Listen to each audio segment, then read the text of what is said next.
오늘은 우리가 3권 8장을 우리가 봅니다.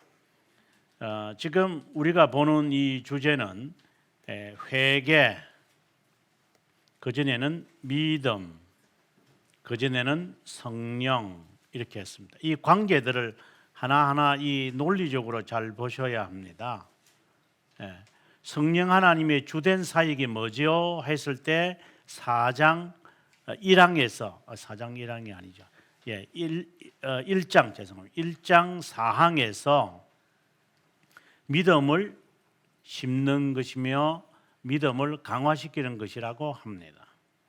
그래서 3장에 와서 우리가 이제 2장이 죄송합니다. 2장에 와서 믿음에 관한 이야기를 했던 겁니다. 믿음에 대한 이야기를 하고 나면 회개의 삶으로 갑니다. 왜 믿음의 다음 단계가 회개냐? 이것을 알고 우리가 가면 공부하기가 논리적으로 쉬울 겁니다. 그 이유는 성령께서 믿음을 심어줄 때를 보통 우리가 중생이라고 그러잖아요. 그러니까 중생에 대한 것을 우리들에게 언제 하나님이 중생시키시는지 모르지만 하나님께서 우리들에게 중생을 깨닫게 하시려고 믿음을 선물로 주신다 이렇게 이야기를 해요. 선물로 주신다. 사실상 선물로 준다는 말의 개념을 모르면서 하나님 사람들이 선물이라는 말을 해요. 좀 답답한데 제가 다시 한번 정리할게요. 믿음을 하나님이 선물로 주신다. 중생을 깨닫게 하시기 위하여 이제 믿음을 이제 허락을 하시는 거죠. 이렇게 할 때에 하나님을 신뢰하도록 하는 그 사역, 신뢰하도록 하는 사역을 하나님이 하시는 거예요. 이 말은 다른 말로 한다면 그리스도를 바라보거나 중생하고 좀 성격 달라요. 중생은 이미 하나님에게서부터 이미 하나님이 오픈하신 거잖아요. 하나님의 자녀에게. 그 하나님의 자녀에게 이제 성령께서 믿음을 선물로 주셨다는 말은 믿음의 이제 활동이 시작하도록, 즉 하나님을 의지하도록, 그리스도를 닮아가도록, 그리고 하나님을 아버지로 섬길 수 있도록 하는 그것을 우리들에게 하나님이 우리들에게 의지를 바꾸시는 작업들인 거죠. 그렇다면 믿음을 선물 받아 이것도 하나님이 주시는 사역이기 때문에 모른다는 거죠. 이거는요. 그래서 내가 하나님을 찬양하고 싶고 하나님을 따르고 싶고 그리고 예수 그리스도를 내가 더 알고자 하는 이런 마음이 생겼다는 것, 이제 마음에 이런 것이 생겼다는 것이 바로 선물로 받았다라고 하는 이야기를 하는 거예요.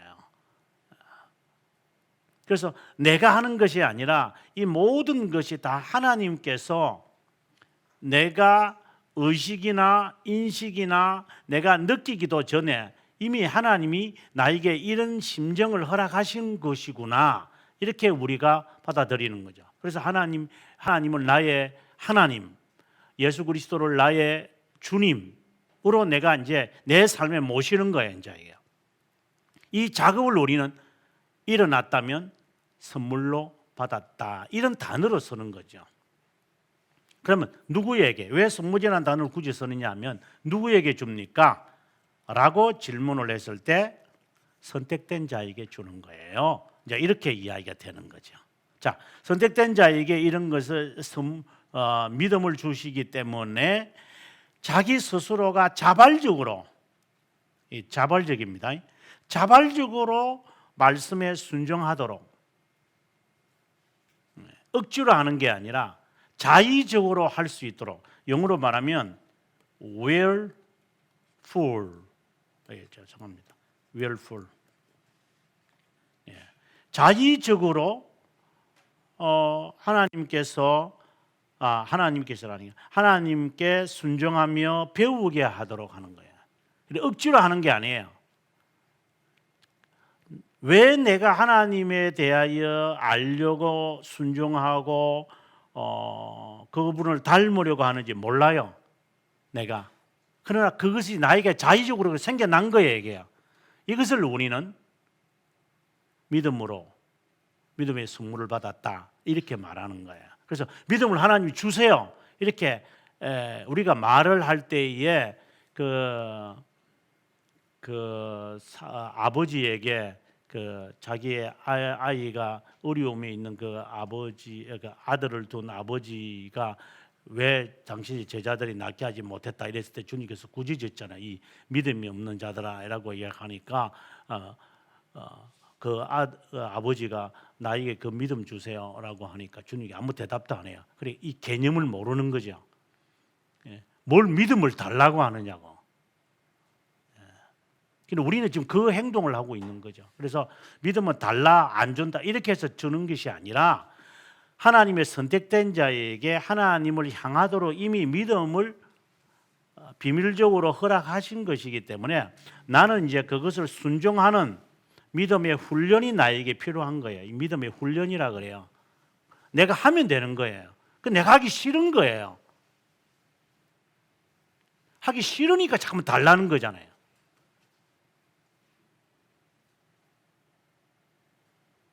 그때 보면 적반하장이죠. 받아놓고 뭘 달라고 그래? 당신 받았잖아. 나 안 받았는데. 네 받았어. 언제요? 네가 그렇게 말하는 거 보니까 받은 거네. 이제 이런 계통이죠. 그러면 받았는데 앞서 말씀드린 순종이나 삶이 안 나오니까 이제 그때는 회개가 등장하는 거죠. 왜 받았으면서 안 받은 것처럼 자의적으로 자발적으로 못해? 그 문제가 뭐지? 그 원인을 찾아내는 거예요. 그게 바로 죄구나라는 것을 깨달아요. 이 죄와 내가 싸움을 하지 않으면 내가 이거 아무리 이거 해도 안 되는구나. 죄의 문제 해결해야 되는 거야 이거. 그래서 이게 잘 나타나는 게 시편 51편이에요. 3절에서 6절이에요. 아주 잘 드러나요. 여호와여 내 죄가 항상 내 앞에 있나이다. 내 앞에 있나이다. 이 말이 on my mind, 내 머릿속에 항상 죄가 있음을 내가 인식하게 하옵소서. 이 죄가 있다는 것, 항상 이 죄를 내가 고백하겠나이다. 하나님. 그리고 내가 하나님께만 내가 죄를 범했다라는 것 내가 고백합니다. 4절에서 그렇게 고백하거든요. 하나님께 죄 지었기 때문에 이런 것이 말하는 게 아니라 하나님에 대한 반역이 죄들의 이 용서가 하나님께만 있다는 것을 내가 인정하나이다. 그럼 사람을 무시하라는 게 아니라 하나님을 무시했기 때문에 이것이 모든 이루어진 것임을 내가 인정하나이다. 그래서 제가 지금 시편 51편을 설교하고 있는데 아주 반복해서 여러분 아셨나요? 회개의 자세가 그 시편 51편에서 잘 드러나거든요. 그리고 이제 또 뒤에 보면은 자원하는 마음을 하기를. 자원하는 마음. 왜? 본래 자원하는 마음을 주셨는데 죄라는 것 때문에 내가 자원이 안 되니까 죄의 문제가 내가 싸워야 되겠습니다. 그러면 자연스럽게 나는 자원하는 것이 되는 거예요. 이게 원리거든요. 그러니까 하나님은 믿음을 우리에게 선택된 자들에게 중생을 깨닫게 하시려고 믿음을 우리들에게 주셔서 자발적으로 행동하라고 해놨더니만 이게 죄의 문제를 해결하지 않으니 자발성이 없지. 그래서 내가 죄와 싸우겠습니다. 그럼 자연스럽게 자발적인 순종이 나오는 건데 이 죄의 문제를 해결 안 하는 거예요. 이게. 그래서 회개를 우리가 살폈던 거고 그리고 이 회개의 방식이 거짓된 게 있을 수 있단 말이죠. 그래서 이제 4장, 5장에서 거짓된 거 지금 우리가 교회에서 흔히들 하고 있는 거짓 교회에서 하고 있는 그런 회개 방법대로 하면 안 돼요. 그는 1000만 번 하더라도 소용이 없어요. 그건 로마 가톨릭이 하는 방법들이기 때문에 정말 1000만 번 해도 죽을 때까지 해도 소용이 없을 거예요. 왜? 행동 하나 바뀌지도 않는 회개 그 해서 뭐 하겠어요? 그런 방법을. 죄와의 싸움이에요. 자, 죄와의 싸움을 이제 일어난다는 것은 이제 본래 거룩한 삶이죠. 믿음은 거룩한 삶과 관련되어 있는 거니까.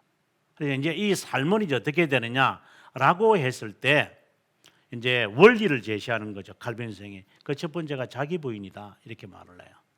그럼 자기 부인이라는 것은 언제까지 내가 참고 기다리고 인내하고 해야 됩니까?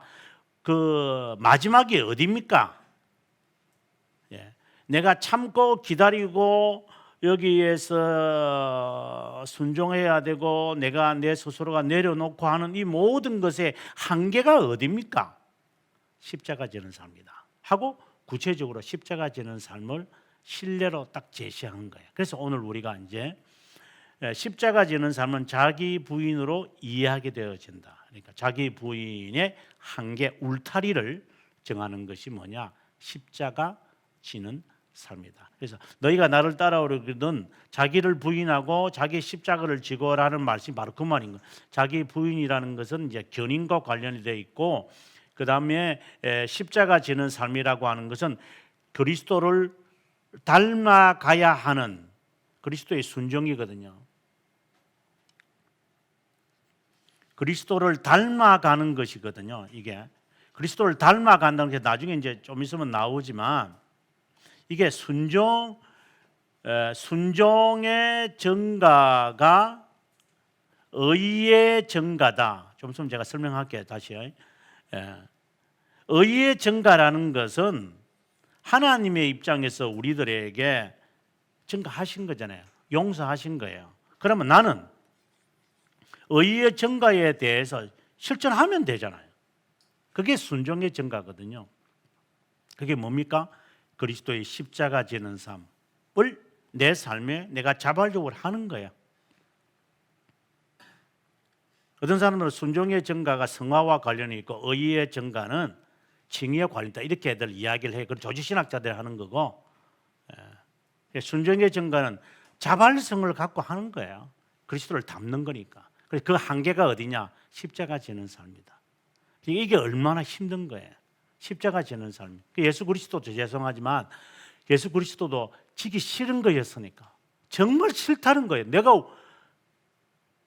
왜 내가 이 잔을 마셔야만 하는지 모르시는 건 아니죠. 이 잔 안 마셔야 되겠다고. 우리가 죄와의 싸움이 그 정도로 가야 돼요. 하기 좋은 것만 하면 안 돼요. 하기 싫으니까 하는 거예요. 순종의 증가라는 개념 자체를 모르시는 것 같아요.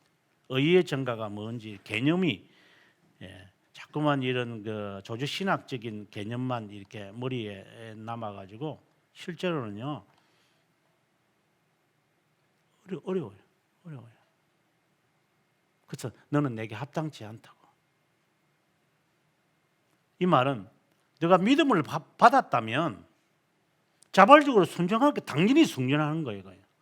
순종 안 하니까 네가 못 믿음 받는 것이 아니지. 그러면 다른 말로 할까요?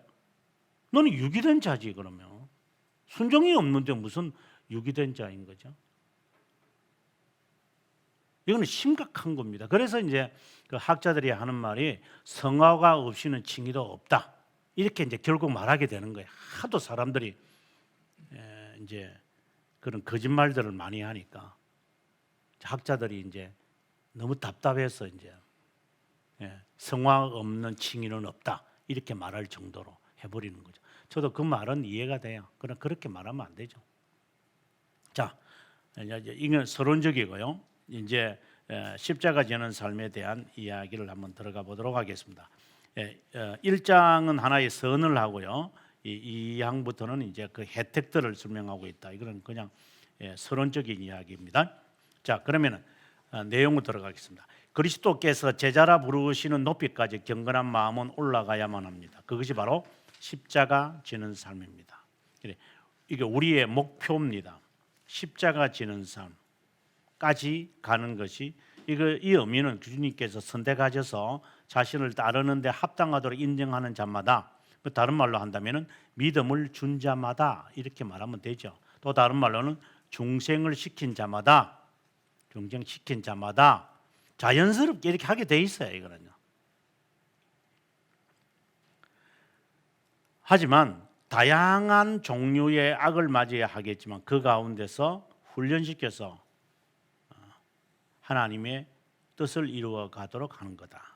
그래서 칼빈 선생은 적합한 자로, 예정에 적합한 자로 하나님이 만드실 거다. 안 만들어지면, 그래서 토기장의 이야기가 등장한다라고 제가 여러 번 말합니다. 만들어져야 됩니다. 하나님의 사람으로 내가 만들어져라. 그래서 좁은 문으로 들어가는 거예요. 그 사이즈에 맞게 해라.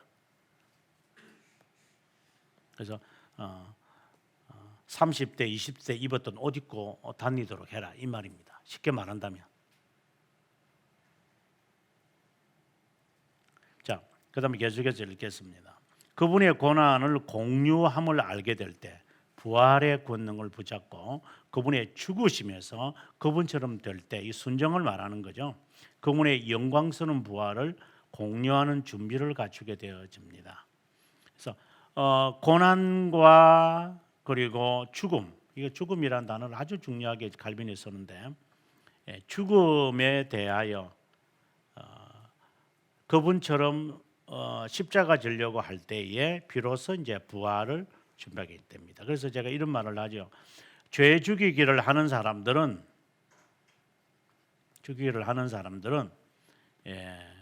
죽음, 육체적인 죽음을 두려워하지 않을 겁니다.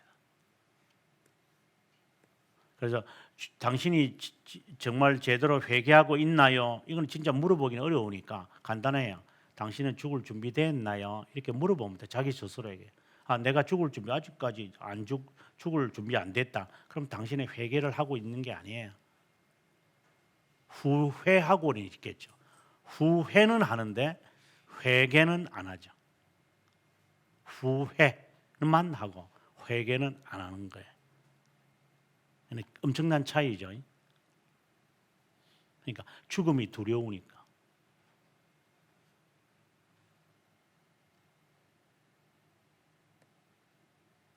뭐 죽음이 두렵다는 말보다도 죽음이, 또 다른 말로 죽을 준비를 안 하고 있다면 당신은 회개 안 하고 있는 겁니다. 이 말을 좀 하고 싶은 겁니다. 자, 그 다음에 2항으로 가겠습니다. 그리스도께서 성부께 대한 순종을 증명하고 입증하라는 것 외에 십자가를 지셔야 할 이유다. 그래서 십자가 지는 삶은 순종의 하나의 본질입니다. 지속해서 십자가 아래 우리의 삶을 두어야 할 많은 이유가 있는데, 십자가이라는 울타리 안에 나를 가두어 줘야 돼요. 그 이유는 뭐냐? 본성적으로 이게 우리가 죄성에 속하여 있는 거예요. 그 다음에 두 번째, 어려운 일만 딱 생기면요, 여지없이 자기에게 있는 이게, 그 다음 페이지에, 이게 본래의 자기가 하나님의 은혜가 없이도 만족하려는 오만불손한 게 이게 탁 떠올라요. 평소 때는 안 떠올라요. 어려움을 딱 직면하면은 지 본색을 드러내요, 사람은. 그래서 하나님이 어려움을 주셔서 네 본색 드러내라는 거예요. 네가 신앙이 어떻다는 것, 네가 중생된 척 한다는 것, 늘 하나님께서 적나라하게 드러내십니다. 인간이 그래야지 이게 자기를 드러내는 거니까. 언제든지 감추고 있거든요, 자기를. 그래, 자신의 무능과 박지 약행을 증명시킵니다. 그래서 십자가라고 하는 이 그늘 안에 계속해서 배우게 하시고, 그 안에서 십자가 그늘 안에서 사는 법을 배워야 돼요. 이 안에서 사는 법을 배워야 돼요. 저는 예수쟁이들이 사회에 사는 법은 잘하죠. 그러나 예수 안에서 사는 법은 몰라요. 그럼 예수쟁이 아니죠.